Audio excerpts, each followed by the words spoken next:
Bonjour chers auditeurs. Aujourd'hui nous est proposé de méditer le psaume 124.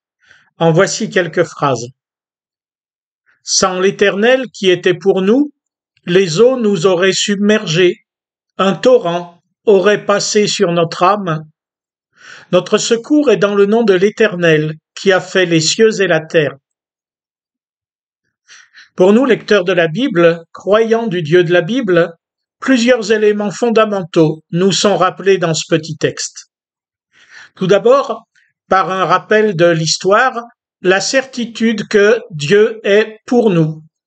Comme tout parent, comme toute personne qui aime, notre Dieu est partial. Oh, pas partial selon les gens, leur richesse, leur origine ou je ne sais quoi d'autre.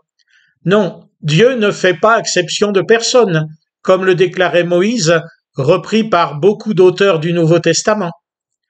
Mais il est partial envers ceux qu'il aime. Dieu prend fait et cause pour ses enfants, pour son peuple, pour son Église.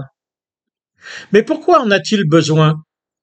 C'est le second point à retenir, c'est que notre passé est souvent trouble, notre présent rempli d'embûches lui aussi, notre avenir si incertain à vue humaine.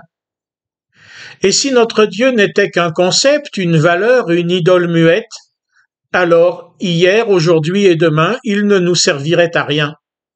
Et nous coulerions, comme des pierres sous le flot de torrents d'ennuis, de tentations, d'agressions diverses, d'échecs, de combats perdus, etc. Et c'est notre être lui-même, notre identité corps et âme, qui serait perdu au milieu de tout ça. Dieu ne répare pas nos bobos, il ne distribue pas de petits miracles, encore qu'il soit libre de le faire. Mais il prend soin de nous. Et le moyen le plus évident par lequel il prend soin de nous, c'est sa parole. À travers la Bible, Dieu peut parler à celui qui lit avec foi, c'est-à-dire en s'attendant à lui.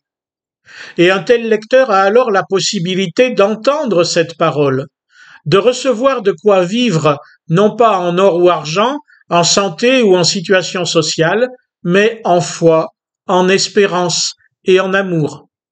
Car cette parole nous nourrit, si nous la cherchons et l'écoutons, de même que la prédication et la Sainte Seine lors du culte communautaire.